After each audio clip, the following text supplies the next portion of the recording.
আমি জেৰুজালেমত থকা নিচিনা পৰিস্থিতি এটা ডিব্ৰুগড়ত হৈ গ'ল লাহে লাহে। তেওঁলোকৰ এইবাৰ লক্ষ্য ডিব্ৰুগড় চহৰ। মিলন নগৰ, তুলসী গাঁও, ৰূপনগৰ। মন্দিৰ নামঘৰৰ শাৰী পুৰালে গীৰ্জাঘৰে। হয়, ডিব্ৰুগড় চহৰৰ মাজমজিয়াত এতিয়া ঠন ধৰি উঠিছে খ্ৰীষ্টান ধৰ্মই। আমি জেৰুজালেমত থকা নিচিনা পৰিস্থিতি এটা ডিব্ৰুগড়ত হৈ গ'ল লাহে লাহে। যে অসমীয়া মানুহ আচলতে অন্তৰখন বহল কাৰণে আজি অসমীয়া মানুহৰ এইটো অৱস্থা হৈছে। নিজৰ স্থানতে নিজৰ স্থান হেৰুৱাইছে অসমীয়া মানুহে। আজি য'ত ৰখি আছোঁ আমি তুলসী গাঁও, এইটো মূল পথ। তুলসী গাঁৱৰ নিচিনা জেগা য'ত ঘন বসতিপূৰ্ণ অসমীয়া মানুহৰ বসতিপূৰ্ণ। ইয়াত নামঘৰ আছে, শিৱ মন্দিৰ আছে, ইয়াত সময়ে সময়ে আপোনাৰ ভাগৱত পাঠ হয়, হয়নে? ইয়াত ভাওনা হয়। ইয়াত ইমান ধুনীয়া এটা পৰিৱেশত অসমীয়া মানুহে সাধাৰণ জীৱন যাপন কৰি আছে। এই গোটেই শিৱ মন্দিৰ আৰু নামঘৰৰ সন্মুখত এটা চাৰ্চ বনাই দিছে, আৰু চাৰ্চৰ ফলকখন আপোনালোকে ইমান ধুনীয়াকৈ দেখিব। তেওঁলোকৰ ৱৰ্কশ্বপ দিয়া আছে তাত। Workshop morning Sunday, every Sunday morning 11 AM। তাৰমানে কি বুজালে? একচুৱেলি মানে বৰ দুখৰ বিষয় আৰু লগৰ লাজৰ বিষয়। কোনে কৰিছে? ওপৰে থৈখিনি পেলালে নিজৰ গাতে পৰে। মানুহখিনি অসমীয়া মানুহকেইটাই মানে খ্ৰীষ্টানলৈ গৈ আকৌ অসমীয়া মানুহকেইটাকে ধৰ্মান্তৰকৰণ কৰিব বিচাৰিছে। কথাটো বৰ সাংঘাতিক। অসমীয়া মানুহকেইটাই খ্ৰীষ্টানলৈ পৰিৱৰ্তন হৈছে, আৰু সেই খ্ৰীষ্টানৰ যিকেইটা অসমীয়া মানুহ পৰিৱৰ্তন হৈছে, এতিয়া অসমীয়া মানুহকেইটাকে লৈ যাব বিচাৰিছে ধৰ্মান্তৰণ, তাকো প্ৰলোভন দিয়া। আৰু দুখীয়া মানুহবোৰ নিছে, কিন্তু আভিজাত্য পৰিয়ালৰ মানুহ আছে তাত। সেইটো বৰ দুখৰ বিষয়। পিয়াৰলি চুকতে মানে আমি আজি মানে চাৰ্চ দেখিবলৈ পাইছো। মই বস্তুটো আমি ভালকে মানে পৰ্যালোচনা কৰা নাছিলো। এতিয়া ভালকে গভীৰৰ পৰা গভীৰলৈ যে সোমাই গৈছো, বস্তুটো সাংঘাতিক কাৰবাৰ চলিছে। অসমীয়া মানুহে নিজৰ পৰিচয় হেৰুৱাই আৰু যিহেতু মিডল লগৰ মানে যিহেতু 100% ইয়াত অসমীয়া মানুহ আছে। ইমান দিনে কাৰোৰে চকুত পৰা নাছিল, আৰু তলে তলে এনেদৰে শিপাই গ'ল খ্ৰীষ্টান ধৰ্মই। আনকি অসমীয়াৰ লগতে ধৰ্মান্তৰিত হৈছে পাঞ্জাবী লোকো। গোটেই বস্তুটো মানে একদম ইমান শ্ল'লি হ'ল। আৰু ডিব্ৰুগড় টাউন, য'ত ছেকেণ্ড ৰাজধানী, আমাৰ এখন মহানগৰ ঘোষণা হ'ল, মাজমজিয়াত ইমান ডাঙৰ ঘটনা এটা তলে তলে শিপাই আছিলে। ইয়াত আচৰিত কথা, মিজোৰামৰ পৰা মানুহ এজন ভাড়া ঘৰত আছে।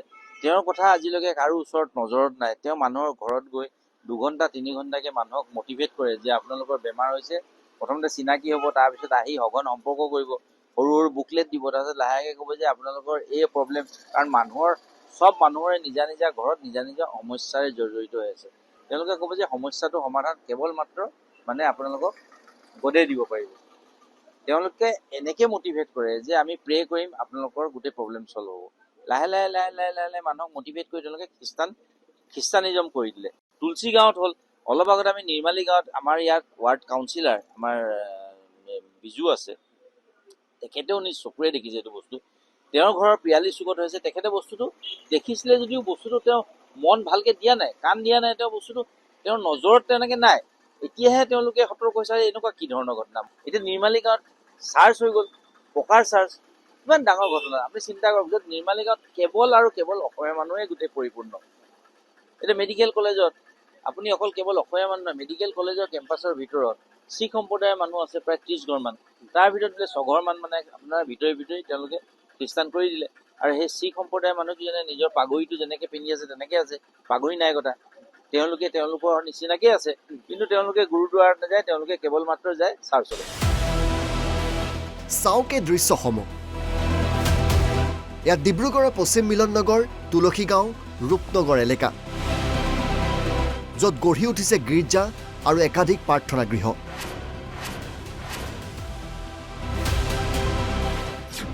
দহজন লোকক ধৰ্মান্তৰিত কৰিলে 10,000 টকা, মাহে 500 টকা। আৰু তাত দিয়া হৈছে যিখিনি আমি ভিতৰুৱা খবৰ এইখিনিত পাইছোঁ, তেওঁলোকৰ এনেকুৱা কথা আছে যে 10জন মানুহ যদি গোটাই দিব পাৰে তেতিয়াহ'লে তেওঁলোকক 10,000 টকা দিব, আৰু প্ৰতি মাহেকত 500 টকাকৈ এটা তেওঁলোকৰ মোবাইল খৰচৰ কাৰণে দিব বুলি কৈ তেওঁলোকক ধৰ্ম পৰিৱৰ্তনৰ কাৰণে ইয়াত স্থানীয় মানুহ নিয়োগ কৰিছে। আহিছে মিজোৰামৰ পৰা, আৰু আমাৰ মানুহে দিছে ভাড়া। এই গোটেই ব্যৱস্থাটোৰ ওপৰত তদন্ত হ'ব লাগে। গুৰুদ্বাৰা প্ৰবন্ধ কমিটি ডিব্ৰুগড় জিলাৰ সাধাৰণ সম্পাদিকা গৈছিলে, উপসভাপতি গৈছিলে, তেওঁলোকে এইটো বস্তু এডমিন কৰিলে যে হয় আমাৰ মানে মানুহ খ্ৰীষ্টান ধৰ্মলৈ ৰূপান্তৰিত হৈছে। আৰু এই বিষয়ত মই পীযুষ হাজৰিকাক কোৱাৰ পিছত পুৱাই মোৰ সন্মুখৰ পৰাই পীযুষ হাজৰিকাই মাননীয় মুখ্যমন্ত্ৰী মহোদয়ক টেলিফোনিক বাৰ্তালাপ কৰি গোটেই বিষয়টো অৱগত কৰিলে যে এনেকুৱা কথা হৈ আছে। এই গোটেই বিষয়টোৰ ওপৰত উজ্জ্বল কাশ্যপে গোটেই কথাটো আনিছে আৰু মই নিজেও মোবাইলত চালোঁ গোটেই বস্তুটো সঁচা কথা। তো এই বিষয়ত মাননীয় মুখ্যমন্ত্ৰী মহোদয়ে তেওঁক ক'লে ইমিডিয়েট এছ পিৰ লগত কথা পাতিবলৈ, আৰু মোৰ সন্মুখৰ পৰাই লাউড স্পীকাৰত তেওঁ এছ পিৰ লগত কথা পাতিছে পীযুষ হাজৰিকা ডাঙৰীয়া। আনকি কেবিনেট মন্ত্ৰী প্ৰশান্ত ফুকনৰ বাসগৃহৰ কাষতেই এতিয়া চলিব ধৰিছে ধৰ্মান্তকৰণৰ কাৰবাৰ। আমাৰ মাননীয় কেবিনেট মন্ত্ৰী ডিব্ৰুগড় জিলাৰ সদৰ সমষ্টিৰ মাননীয় বিধায়ক মহোদয় ঘৰৰ পিৰালি চুকতেই একেটা গলিত তেওঁৰ পৰা 5টামান ঘৰ অতিক্ৰম কৰিয়ে তাত তেওঁলোকে চাৰ্চৰ ব্যৱস্থা কৰিছে। আৰু কিন্তু সেইটো সাধাৰণ মানুহে গম নাপায়, সেইখন বাহিৰত ফলক চলক একো নাই। এতিয়া সেই ঘৰটোৰ ভিতৰত সেই গোটেই ব্যৱস্থাটো কৰিছে। লাহে লাহে তেওঁলোকে এজন দুজনকৈ আনি দেওবাৰে তাত গোট খোৱাৰ ব্যৱস্থা কৰিছে। উল্লেখযোগ্য যে বৃহত্তৰ অঞ্চলটোত পূৰ্বে এনেধৰণৰ ঘটনা সংঘটিত হোৱা নাছিল। ইমান গোপনে আৰু তলে তলে কাম চলিছে যে কাৰোৰ চকুত পৰা নাছিল। উল্লেখযোগ্য যে আজিকালি বহু প্ৰাৰ্থনা গৃহত তেওঁলোকৰ নাম ফলক নাথাকে। বাহিৰৰ পৰা আপুনি গীৰ্জাঘৰ বুলি হয়তো ধৰিবই নোৱাৰিব। ভিডিঅ' জাৰ্নেলিষ্ট মৃদুৰৰ সৈতে ডিব্ৰুগড়ৰ পৰা খগেন দত্ত, অসম লাইভ 24।